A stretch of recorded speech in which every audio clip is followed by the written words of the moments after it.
എൻ്റെ എല്ലാ പ്രിയപ്പെട്ട കൂട്ടുകാർക്കും ഞങ്ങളുടെ പുതിയൊരു വീഡിയോയിലേക്ക് വീണ്ടും ഹൃദയം നിറഞ്ഞ സ്വാഗതം. നമ്മൾ തയ്യാറാക്കാൻ വേണ്ടി പോകുന്നത് മാങ്ങ ഉപയോഗിച്ചിട്ടുള്ള ഒരു പച്ചടിയാണ് കേട്ടോ. അപ്പോൾ എല്ലായിടത്തും ധാരാളം മാങ്ങകളൊക്കെ ആയിട്ടുണ്ടാവും നമ്മുടെ നാട്ടിൻപുറത്തെല്ലാം. അപ്പോൾ അതുകൊണ്ട് തന്നെ അത്തരം വിഭവങ്ങളാണ് നമുക്ക് ഏറ്റവും കൂടുതൽ നമുക്ക് പെട്ടെന്ന് ലഭ്യമാവുന്ന ഇപ്പോഴും ലഭ്യമായിട്ടുള്ള വിഭവങ്ങൾ വെച്ചിട്ടുള്ള ഡിഷുകളാണ് നമ്മൾ അധികം ഈ ചാനലിൽ അപ്ലോഡ് ചെയ്യുന്നത് കേട്ടോ. അപ്പോൾ അതൊക്കെ ഒന്ന് കാണാത്തവരുണ്ടെങ്കിൽ ഒന്ന് കണ്ടു നോക്കുക കേട്ടോ. അപ്പോൾ നമ്മൾ 2 മാങ്ങയാണ് എടുത്തിട്ടുള്ള, അത്യാവശ്യം നല്ല മൂത്ത മാങ്ങയാണ്. അപ്പോൾ നമുക്ക് എത്രത്തോളം ക്വാണ്ടിറ്റി കറി വേണോ അതിനനുസരിച്ച് വേണം നമ്മൾ സാധനങ്ങൾ എടുക്കാൻ കേട്ടോ. അപ്പോൾ അത്യാവശ്യം നല്ല മൂത്ത 2 മാങ്ങയാണ് ഞാൻ എടുത്തിട്ടുള്ളത്. ഇനി ഇത് നന്നായിട്ടൊന്ന് വാഷ് ചെയ്തിട്ട് ഇതിൻ്റെ തോലൊക്കെ ഒന്ന് ചെത്തിക്കളയുക. എന്നിട്ട് നമ്മൾ അച്ചാറിനൊക്കെ മുറിക്കുമല്ലോ, തോല് റിമൂവ് ചെയ്ത് കളയണം കേട്ടോ. തോല് ആവശ്യമില്ല. തോല് നന്നായിട്ടൊന്ന് ചെത്തിക്കളഞ്ഞതിന് ശേഷം ചെറിയതായിട്ട് അച്ചാറിന് നമ്മൾ അരിഞ്ഞെടുക്കുമല്ലോ ചെറുതായിട്ട്, അതുപോലെ ഒന്ന് അരിഞ്ഞെടുക്കുകയാണ് നമ്മൾ ചെയ്യേണ്ടത് കേട്ടോ. അപ്പോൾ ഇതിൻ്റെ എന്താ പറയുക, ഭയങ്കര ടേസ്റ്റ് ആയിട്ടുള്ളൊരു കറിയാണ് ഇത്. പച്ചമാങ്ങ പച്ചടിയാണ് കേട്ടോ, വളരെ ടേസ്റ്റിയാണ്. അപ്പോൾ ഇതുപോലെ ഞാൻ ആ 2 മാങ്ങയും ഇങ്ങനെയൊന്ന് അരിഞ്ഞെടുത്തിട്ടുണ്ട് കേട്ടോ.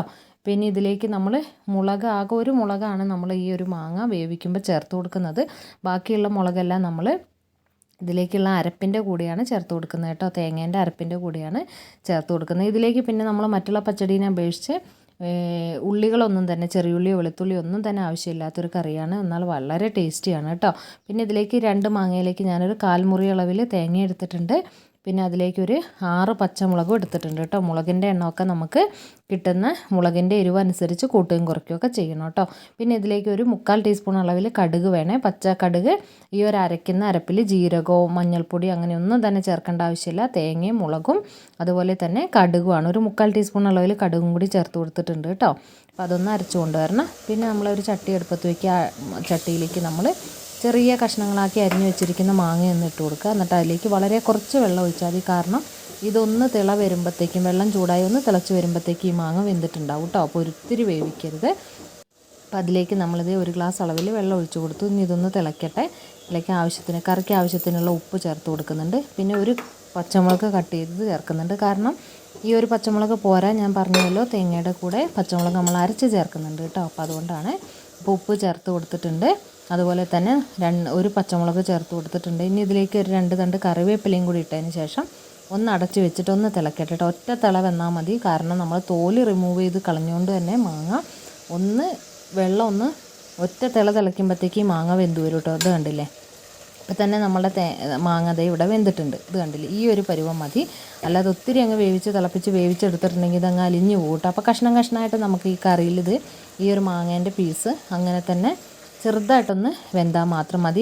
അങ്ങനെ പീസായിട്ട് തന്നെ കിടക്കണം. അതാണ് ആ കറീൻ്റെ ടേസ്റ്റ് കേട്ടോ. അപ്പോൾ ഈ ഒരു അളവിൽ മതി. അതുകൊണ്ടാണ് വളരെ കുറച്ച് വെള്ളം എന്ന് പറഞ്ഞത്.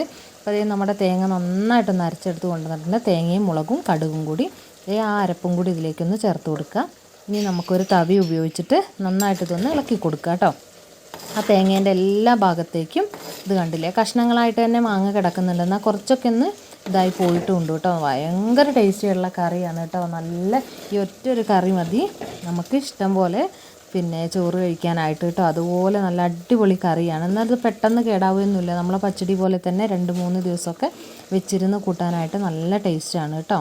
അത് കണ്ടില്ലേ, ഒരു പ്രത്യേക തരം ടേസ്റ്റാണ് ഇതിന്. അപ്പോൾ ഇതുവരെ നിങ്ങൾ തയ്യാറാക്കി നോക്കാത്തവരാണെങ്കിൽ ഒന്ന് തയ്യാറാക്കി നോക്കണം കേട്ടോ. ഇത് കണ്ടില്ലേ, മാങ്ങേൻ്റെ പീസുകൾ അതുപോലെയുണ്ട്. അല്ലാതെ നമ്മൾ ഒത്തിരി വെള്ളം മാങ്ങ വേവിക്കാൻ വെക്കുമ്പോൾ ഒരുപാട് വെള്ളം ചേർത്ത് കൊടുക്കാൻ പാടില്ല. അതുപോലെ തന്നെ ഈ മാങ്ങേൻ്റെ പീസസ് ഒരുപാട് നമ്മൾ വേവിച്ച് ഉടച്ച് കളയാനും പാടില്ല. ആ 2 കാര്യം പ്രത്യേകം ശ്രദ്ധിക്കണം കേട്ടോ. അപ്പോൾ ഇതേ അടുപ്പത്ത് വെച്ചൊന്ന് ചെറുതായിട്ടൊന്ന് ചൂട് കയറ്റി എടുത്തിട്ടുണ്ട്, അത്ര മതിയാവും. ഇതേ നമ്മൾ വെളിച്ചെണ്ണ 1 ടീസ്പൂൺ അളവിൽ ചീനച്ചട്ടിയിൽ ഒഴിച്ച് കൊടുത്തു. അതിലേക്ക് നമ്മളൊരു 1/2 ടീസ്പൂൺ അളവിൽ കടുക് ഇട്ട് കൊടുത്തു. ഈ കടുക് നന്നായിട്ടൊന്ന് പൊട്ടി വരട്ടെ കേട്ടോ. കടുകൊക്കെ പൊട്ടിയിട്ട് കടുകിൻ്റെയൊക്കെ ഫ്ലേവർ ആ ഒരു എണ്ണയിലേക്ക് നന്നായിട്ടൊന്ന് വരട്ടെ. അതുവരെ നമ്മൾ വെയിറ്റ് ചെയ്യണം കേട്ടോ. അതിലേക്ക് ഒരു 3 ഉണക്കമുളകൊന്ന് കട്ട് ചെയ്തിട്ട് കൊടുത്തിട്ടുണ്ട്. ഇനി ആ ഉണക്കമുളക് ഒന്ന് മൂത്ത് വരുമ്പോഴത്തേക്കും ഒരു ചെറിയുള്ളി കട്ട് ചെയ്തതും ഒരു 2 തണ്ട് കറിവേപ്പിലയും കൂടി നമ്മൾ ചേർത്ത് കൊടുക്കുകയാണ് കേട്ടോ. ഇനി ആ കറിവേപ്പിലേൻ്റെയും ചെറിയുള്ളീൻ്റെയും ഒക്കെ ഫ്ലേവർ ആ ഒരു എണ്ണയിലേക്ക് വരുന്നത് വരെ നമ്മളത് മൂപ്പിച്ചെടുക്കണം കേട്ടോ. അപ്പോൾ ഇതിലേക്ക് ഉണക്കമുളക് നന്നായിട്ട് തന്നെ ഫ്രൈ ആയതുകൊണ്ട് തന്നെ ഞാൻ ആ ഉണക്കമുളക് ഒന്ന് കോരി മാറ്റി വെച്ചിട്ടുണ്ട് കേട്ടോ. കാരണം ഇനി അതിൽ ഉള്ളി മൂക്കുന്ന വരെ നമ്മൾ ആ ഉണക്കമുളക് അതിൽ വെച്ചിരുന്നാൽ അത് കരിഞ്ഞു പോകും കേട്ടോ. അതുകൊണ്ടാണ് വേണ്ടില്ല. ഇപ്പോൾ നമ്മൾ ഉണക്കമുളക് എടുത്ത് മാറ്റി ഇനി ആ എണ്ണയിൽ കിടന്നിട്ട് ഉള്ളിയും എല്ലാം ഒന്ന് മൂത്ത് വന്നു. ഇനി അത് നമ്മൾ ഈ ഒരു തയ്യാറാക്കി വെച്ചിരിക്കുന്ന കറിയിലേക്ക് നമ്മളൊന്ന് ചേർത്ത് കൊടുക്കുകയാണ് കേട്ടോ. അപ്പോൾ പച്ചമാങ്ങ നമ്മുടെ കയ്യിലുണ്ടെങ്കിൽ വളരെ പെട്ടെന്ന് ഒരു 10 മിനിറ്റ് കൊണ്ടൊക്കെ നമുക്ക് തയ്യാറാക്കാൻ പറ്റുന്ന ഒരു അടിപൊളി കറിയാണ് കേട്ടോ. നല്ല അടിപൊളി ടേസ്റ്റാണ്. നമ്മൾ ഇന്ന് വെച്ചിട്ടുണ്ടെങ്കിൽ നമുക്ക് നാളേക്ക് കൂട്ടുമ്പോഴായിരിക്കും അടിപൊളിയായിട്ടുള്ള ആ ഒരു രുചി നമുക്ക്. അപ്പോൾ ഇതുവരെ അറിയാനായിട്ട് പറ്റുള്ളൂ കേട്ടോ. അപ്പോൾ ഇതുവരെ നിങ്ങൾ ഈ ഇത്തരം ഒരു കറി തയ്യാറാക്കി നോക്കിയിട്ടില്ലെങ്കിൽ ഇപ്പോൾ ഇഷ്ടം പോലെ മാങ്ങയൊക്കെ കിട്ടുന്ന സമയമാണല്ലോ. അപ്പോൾ നിങ്ങളൊന്ന് ട്രൈ ചെയ്ത് നോക്കണം കേട്ടോ. എന്നിട്ട് കമൻറ്റ് സെക്ഷനിൽ വന്നിട്ട് എങ്ങനെയുണ്ടായിരുന്നു ഒന്ന് കമൻറ്റ് ചെയ്യണം കേട്ടോ. അപ്പോൾ ഈ ഒരു കറി നിങ്ങൾക്ക് ഇഷ്ടപ്പെടുമെന്ന് വിചാരിക്കുന്നു. അപ്പോൾ എല്ലാവരോടും ഒരുപാട് സ്നേഹം. Thank you for watching.